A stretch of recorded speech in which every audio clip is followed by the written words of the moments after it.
कार्तिक मास अर्थात दामोदर मास की जय हो। कार्तिक मास जो कि भगवान श्री कृष्ण और स्वयं श्रीमती राधा रानी का बहुत ही प्रिय मास है और साथ ही साथ सभी भक्तों के लिए भी यह बहुत ही अत्यंत प्रिय है, क्योंकि इस मास में हम जो भी भजन या साधना करते हैं उसका सामान्य से ज़्यादा अनंत गुना फल हमें प्राप्त होता है। ये वो मास है जिसमें भगवान श्री कृष्ण ने अपनी बहुत ही सुंदर सुंदर लीलाएं प्रकट की थी और दामोदर लीला उनमें से एक है।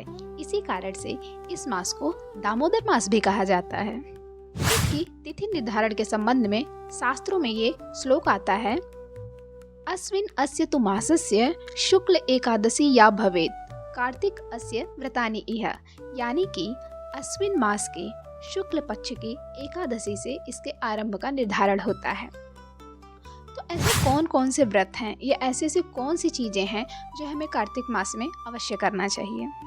तो इसके लिए शास्त्रों में श्लोक आता है कि हरि जागरणम प्रातः स्नानम तुलसी सेवनम उद्यापनम दीपदानम व्रतानि एतानि कार्तिकः, यानी कि इस मास में हमें हरि जागरण, प्रातः स्नान, तुलसी सेवा, उद्यापन, दीपदान यह अवश्य करना चाहिए। यही कार्तिक के व्रत हैं। वैसे तो कार्तिक मास में हर कोई अपने साधना के हिसाब से अलग अलग तरीके से व्रत कर सकता है, परंतु यह कुछ बेसिक चीज़ें हैं जो कि हमें ज़रूर ही फॉलो करना चाहिए। तो पहला पॉइंट है हरि जागरण। तो कार्तिक मास में रिकमेंडेड है कि हम रात को जगे और जागरण करें भगवान के नाम का, लेकिन ये संभव नहीं है। तो हमें यह प्रयास करना चाहिए कि कम से कम एक रात ही हम भगवान के नाम का जागरण अवश्य करें। दूसरा, प्रातः स्नानम।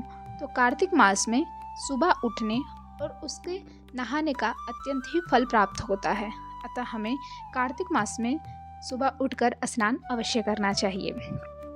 अगला आता है तुलसी सेवन। कार्तिक मास में तुलसी जी की सेवा का बहुत ही अत्यंत फल प्राप्त होता है। तुलसी सेवा में हम तुलसी महारानी की आरती कर सकते हैं, उनके पत्रों को भगवान के चरणों में समर्पित कर सकते हैं, उनकी परिक्रमा कर सकते हैं, उनको दीपदान कर सकते हैं और भी बहुत सारी सेवाएं हैं जो हम उनको कर सकते हैं। जैसे कि हम किसी और भक्तों को तुलसी जी दान दे सकते हैं या फिर किसी और भक्त से तुलसी जी को दान में ले सकते हैं।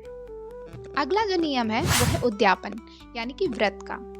सामान्यतः इस मास में सभी वैष्णवजन या साधक यह कोई न कोई व्रत लेते हैं जो कि उनकी कमजोरियों को कम करने का एक बहुत ही सुंदर प्रयास होता है। जैसे कि अगर आपको बहुत ही ज़्यादा मोबाइल चलाने की आदत है तो आप इस मास में व्रत ले सकते हो कि आप मोबाइल नहीं चलाओगे, या फिर मीठा खाने की बहुत आदत है तो आप मीठा नहीं खाने का व्रत ले सकते हो, और या तो आप एक समय भोजन करने का व्रत ले सकते हो। और इसके उद्यापन का तरीका यह है, यानी कि इसको अंत में हम इस तरीके से समाप्त करते हैं कि इसको हम पहले किसी वैष्णव को समर्पित करते हैं।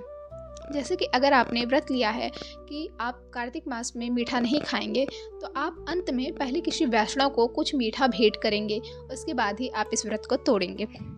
अंतिम और सबसे महत्वपूर्ण नियम दीपदान। दीपदान की महिमा का इतना सुंदर और इतना अद्भुत वर्णन शास्त्रों में है कि जिसकी कोई सीमा ही नहीं।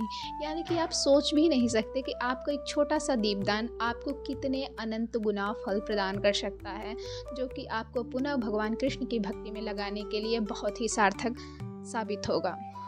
तो दीपदान के लिए नियम यह है कि वह दिया या तो घी का होना चाहिए या तो तिल का तेल का होना चाहिए। हमें सरसों के तेल का दिया बिल्कुल भी नहीं प्रयोग में लाना चाहिए, और हमें प्रत्येक दिन नए दिए का प्रयोग करना चाहिए, पुराने दियों का नहीं। और अंत में जो 30 दिन के 30 दिए होंगे उनको किसी जल में प्रवाहित कर देना चाहिए या फिर कहीं मिट्टी में उसको डिग्रेड कर देना चाहिए, लेकिन उनको पुनः उपयोग में नहीं लाना चाहिए।